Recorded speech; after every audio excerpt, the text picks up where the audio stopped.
Okay, hey everyone. So in this set of notes, I want to go over just briefly some of our goals for writing an oral assessment. And basically, I was going to show this the other day, but we ran out of time. These are our rubrics that we adhere to on sort of both sides of meeting our assessment goals for this class.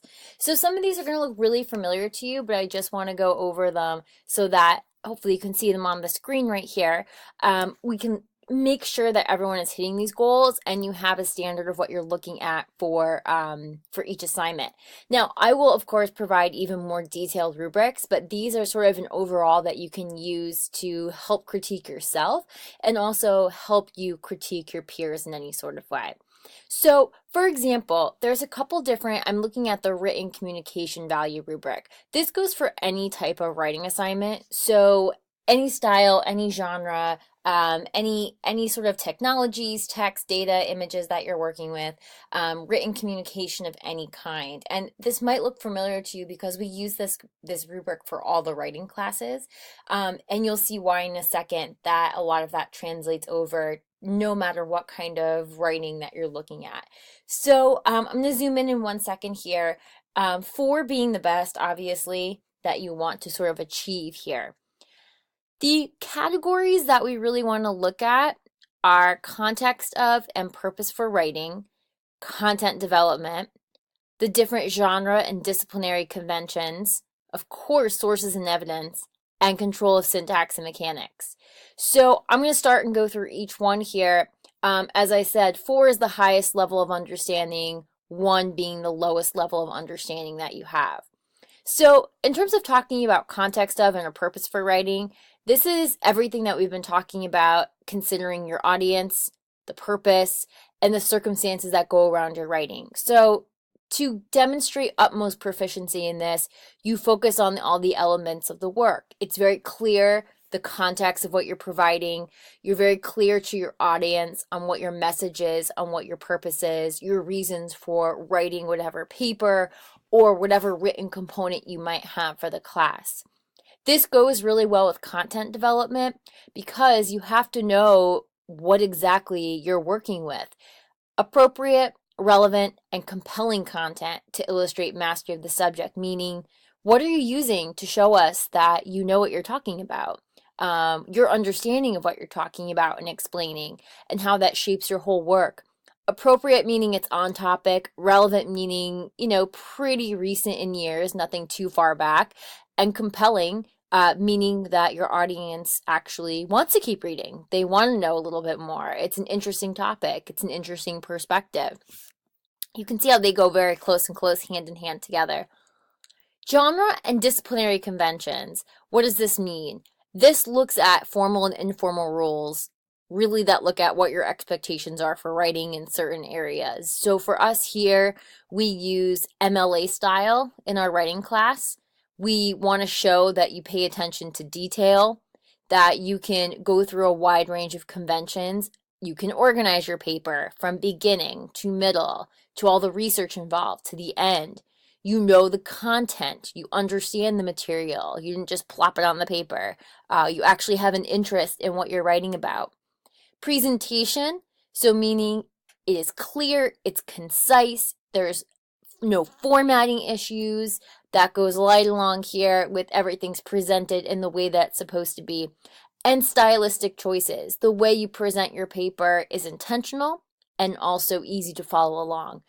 That's a big thing. If people don't feel like they can follow along with your writing, it makes it very, very difficult for them to want to keep reading.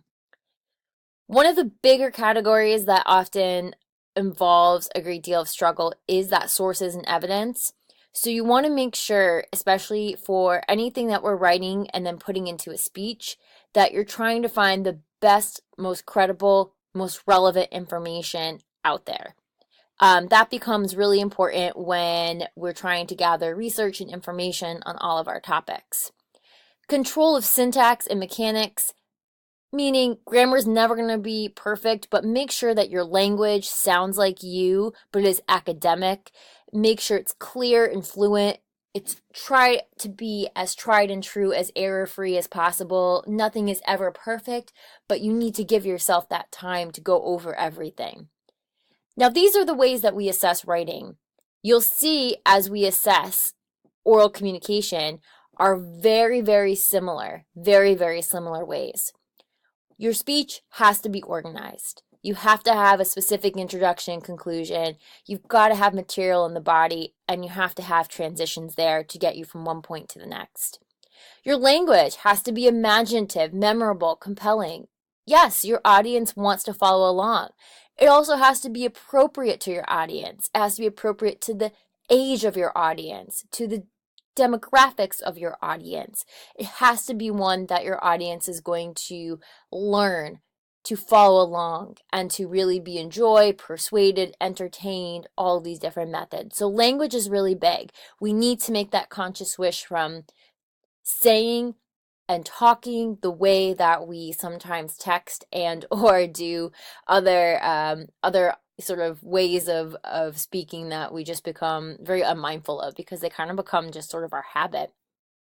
Delivery techniques, which is something great to practice because we're all guilty of sometimes slouching over, using our hands too much, we're just standing very rigid, not making enough eye contact, and of course, being expressive. You're all very expressive. Be expressive in your vocal expressiveness. So you're absolutely appealing to the audience and they can see how confident you are in your strategies. The last categories are also very, very important and tie in with the writing part of our course together. Supporting material, so this is where your research comes in, where you're using explanations and definitions, examples, illustrations, where you maybe you're using statistics and quotes, anywhere that you can make reference to the information that you're bringing into your presentation from the information maybe that you looked up on your paper.